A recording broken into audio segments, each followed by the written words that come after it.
Hai dan Assalamualaikum kepada para panel. Sekarang kumpulan kami akan membentangkan projek kami yang bertajuk Power Source Toolbox. Sebelum kami membentangkan projek kami, ingin saya memperkenalkan diri dan memperkenalkan ahli-ahli seperjuangan saya.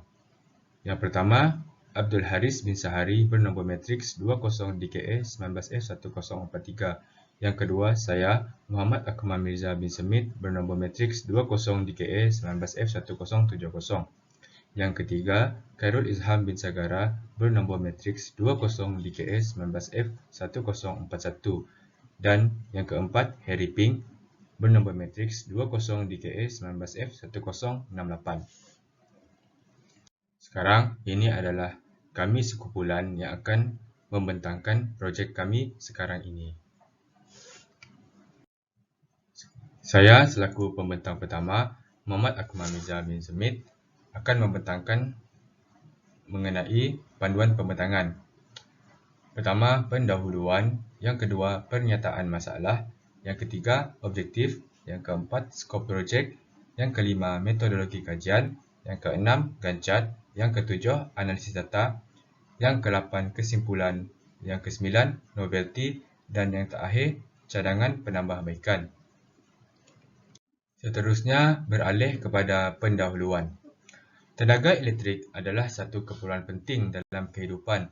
Untuk memastikan bahawa keperluan tenaga elektrik adalah sentiasa mencukupi dan berterusan serta pada harga yang munasabah, tenaga elektrik perlu digunakan dengan cekap, bijak dan proaktif.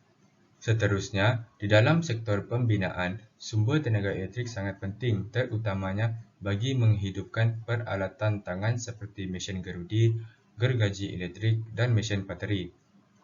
Dengan adanya peralatan ini, sesuatu kerja itu akan menjadi lebih mudah dan lebih cepat. Selain itu, setiap isi rumah sepatutnya memerlukan toolbox di mana alatan tangan atau alat pertukangan disimpan di dalamnya. Alatan tangan di dalam toolbox boleh digunakan jika berlaku kerosakan kecil dalam rumah yang memerlukan pembaikan, di mana kerosakan itu boleh dibaiki oleh anda sendiri. Seterusnya, saya akan membentangkan mengenai pernyataan masalah. Pernyataan masalah yang pertama ialah kajian awalan yang dijalankan mendapati masalah yang dihadapi oleh pekerja binaan ialah susah untuk mendapatkan bekalan sumber kuasa tenaga elektrik di tempat yang tiada tenaga kuasa elektrik, contohnya seperti di kawasan pedalaman. Selain itu, disebabkan tiada bekalan elektrik juga menyebabkan mereka mengambil masa yang agak lama untuk menyelesaikan sesuatu kerja. Pernyataan masalah yang kedua, terdapat juga pekerja binaan kebanyakan menggunakan generator untuk mendapatkan sumber tenaga elektrik dengan mengeluarkan asap yang banyak. Menurut Joko Supriyanto, 3 Januari 2020 menyatakan bahawa asap yang dikeluarkan daripada generator akan menyumbangkan kepada pencemaran alam sekitar. Dan pernyataan masalah yang terakhir, kebanyakan pekerja binaan mempunyai toolbox yang sedia ada, hanya berfungsi untuk menjadi tempat alatan dan bahan sahaja. Seterusnya, beralih kepada objektif. Objektif kami yang pertama ialah mereka bentuk dan membangunkan inovasi Power Source Toolbox yang boleh diaplikasikan oleh pekerja-pekerja mahir dalam industri pembinaan. Objektif yang kedua, mendapatkan persepsi pekerja-pekerja binaan dalam industri binaan terhadap penggunaan inovasi Power Source Toolbox. Objektif yang terakhir, menjalankan ujian ketahanlasakan inovasi Power Source Toolbox dalam memudahkan kerja pertukangan oleh pekerja-pekerja mahir dalam industri pembinaan. Seterusnya ialah skop kajian. Yang pertama, produk inovasi kami ini dihasilkan daripada bahan seperti kayu, bateri, inverter dan wayar penyambung.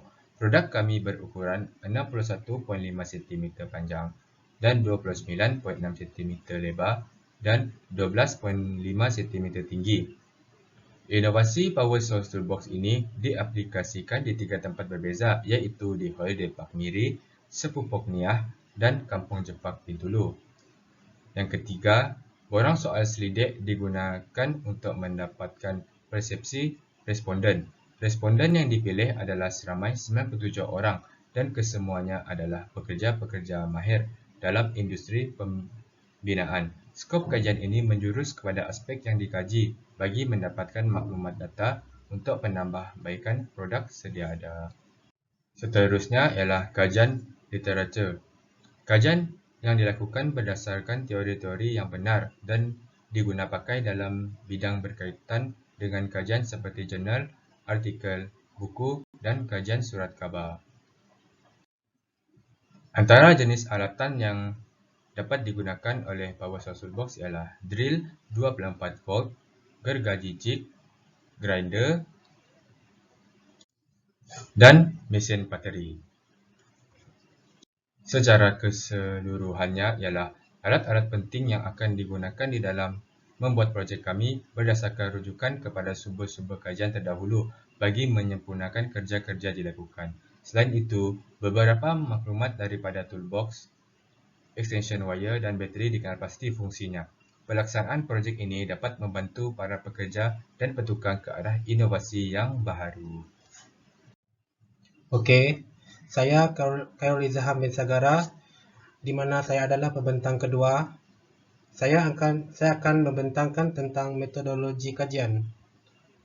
Pada mulanya, kami akan membuat kajian literatur. Seterusnya, setelah siap kajian literatur, kami akan membuat perbincangan bersama penilai projek. Selepas itu, kami akan mereka bentuk produk inovasi Power Source Toolbox. Dan kami akan membangunkan produk inovasi Power Source Toolbox. Kami akan membuat ujian, di mana ujian itu adalah ujian dan penilaian daripada responden dan ujian ketahan laksakan. Setelah membuat ujian tersebut, kami akan membuat perbincangan data. Setelah pembincangan data siap, kami akan menyediakan laporan dan akhirnya kami akan membentangkan pembentangan terakhir dan penghantaran laporan. Seterusnya, reka bentuk inovasi Power Source Toolbox. Power Source Toolbox telah direka bentuk menggunakan perisian Autodesk Inventor bagi mendapat 3D modeling. Ini adalah pandangan atas. Ini adalah pandangan sisi, pandangan hadapan.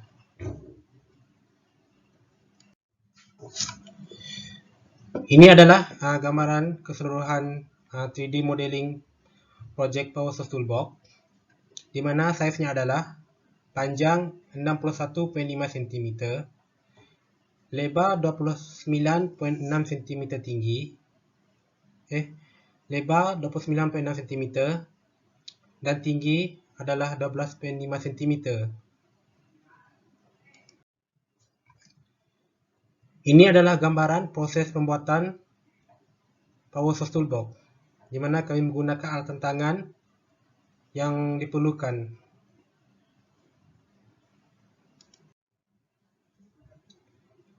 Pembangunan inovasi Power Source Toolbox. Ini adalah gambaran projek Power Source Toolbox yang telah siap. Ini adalah pandangan atas, pandangan hadapan, pandangan sisi, dan ini adalah pandangan dari dalam. Di sini kami telah menyediakan video demonstrasi inovasi Power Source Toolbox.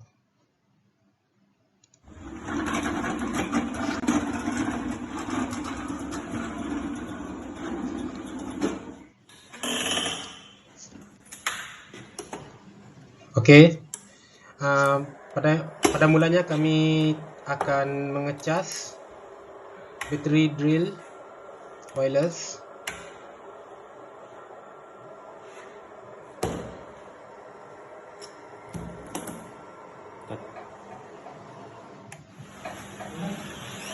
Dan kami akan menguji menggunakan drill berwayar.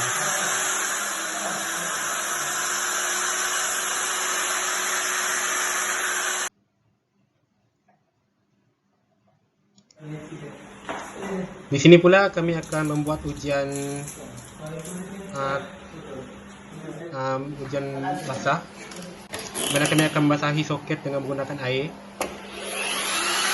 Dan ternyata power source toolbox masih berfungsi dengan baik. Dan sini pula kami akan membuat ujian tahan haba, di mana kami akan cuba membakar sedikit bahagian pada permukaan power source toolbox menggunakan pemetik api selama 1 minit.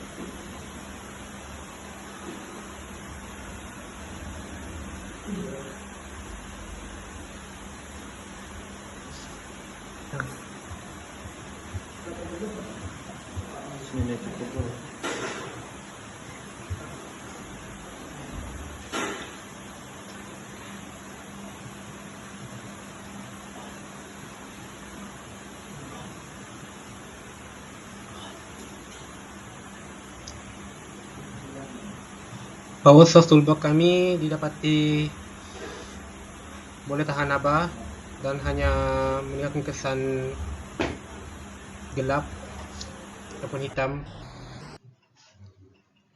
Itu saja daripada saya. Terima kasih.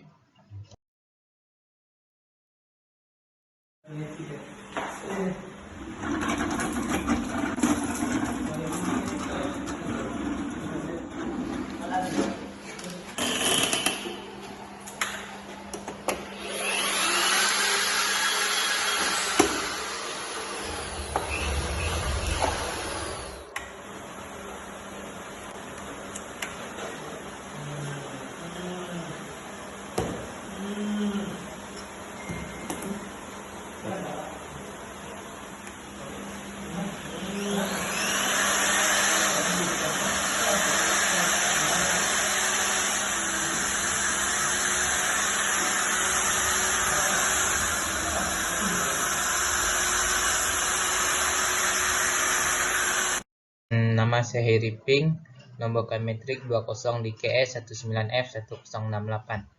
Oke, next slide.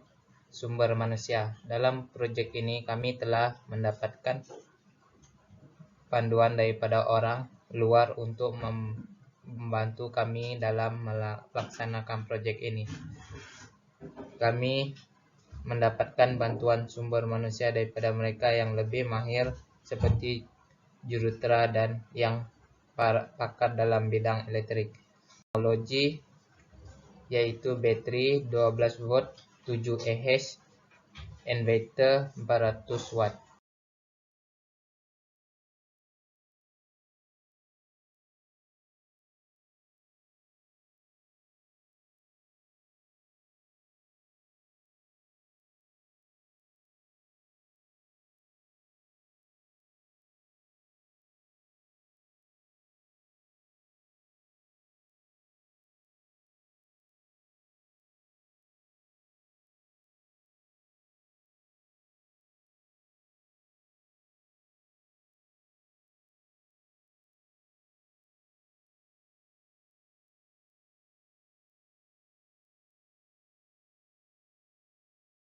Slag, screwdriver, pemotong wayar, PVC, kayu plywood, engsel kayu, soket, penutup soket.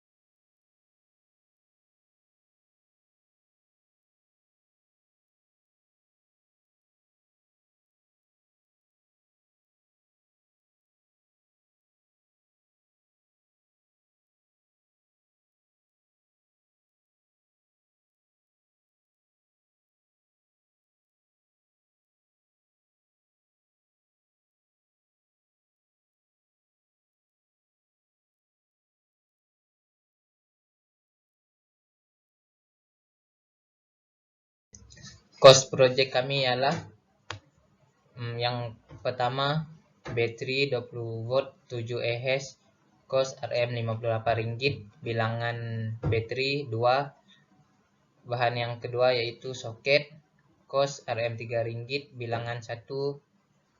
Bahan yang ketiga plywood 9 mm 2 kali 4 FT, kos Rm Rp20, 1 keping.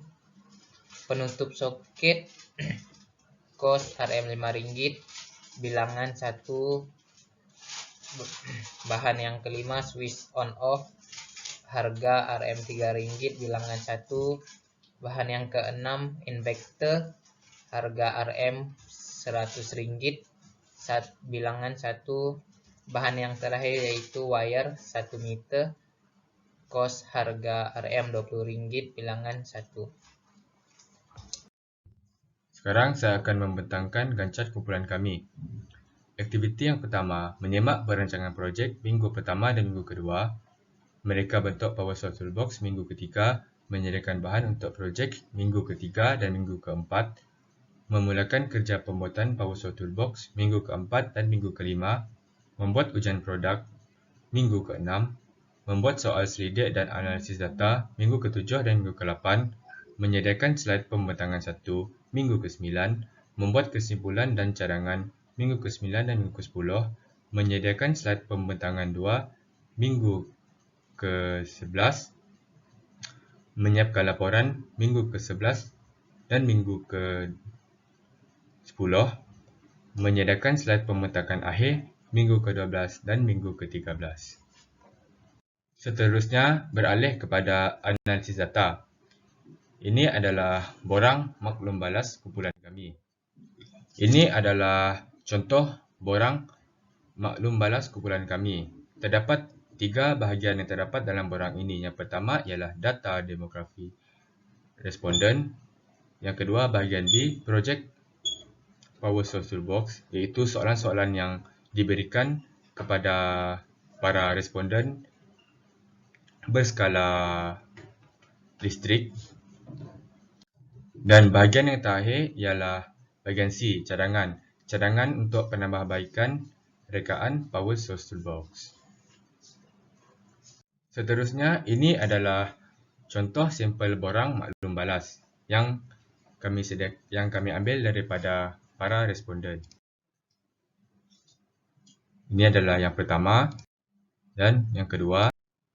Okey, saya adalah pembentang seterusnya. Nama saya Abdul Haris bin Sahari, bernombor matriks 20 DKA 19F1043. Ini merupakan contoh borang maklum balas yang kami telah edarkan melalui Google Form. Ini adalah keputusan responden online. Sebanyak 66.2% responden adalah lelaki dan 33.8% responden adalah perempuan. Okey. Ini adalah contoh soalan di dalam Google Form kami. Okey, yang pertama adalah sistem Power Source Toolbox berfungsi dengan baik dan mengalirkan tenaga elektrik. Yang kedua, rekaan Power Source Toolbox menjimatkan ruang. Yang ketiga, Power Source Toolbox berkesan untuk kerja-kerja yang memerlukan bekalan elektrik.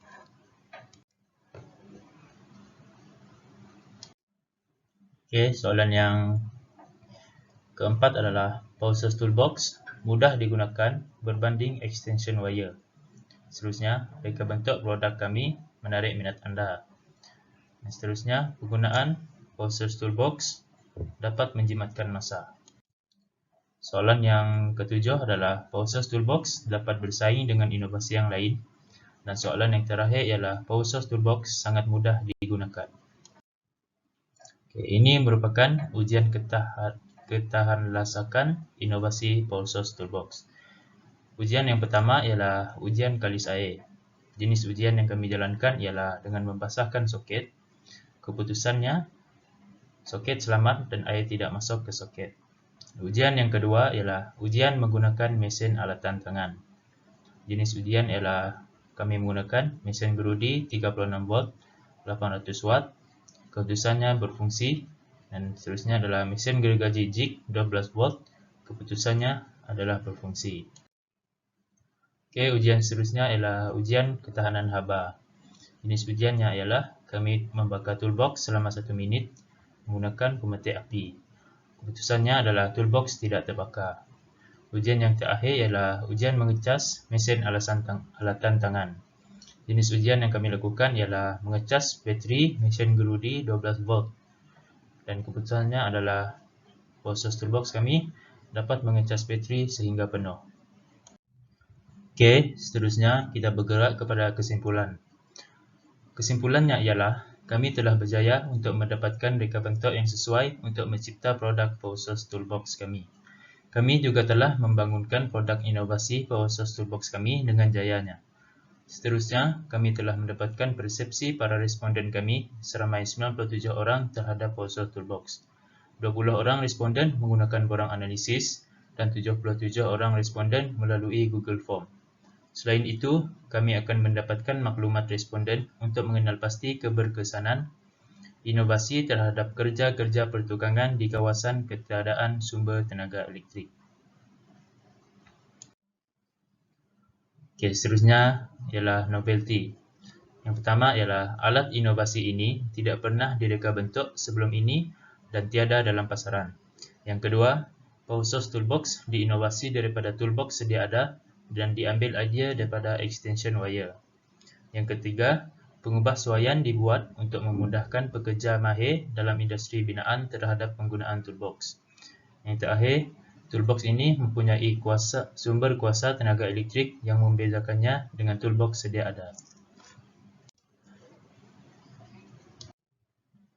Okey, yang seterusnya adalah cadangan penambahbaikan. Cadangan yang pertama ialah Power Source Toolbox akan ditambah lebih baik di masa hadapan dengan meningkatkan keselesaan dan memudahkan pengguna mendapatkan sumber tenaga elektrik menggunakan Power Source Toolbox. Seterusnya, pada masa yang akan datang, Power Source Toolbox akan ditambahkan ketahanan produk, contohnya menggunakan bahan yang lebih tahan lama, kuat dan juga tidak mudah rosak. Okey, seterusnya ini adalah merupakan beberapa rujukan yang kami telah gunakan. Sekian saja daripada kumpulan kami. Sekian, terima kasih.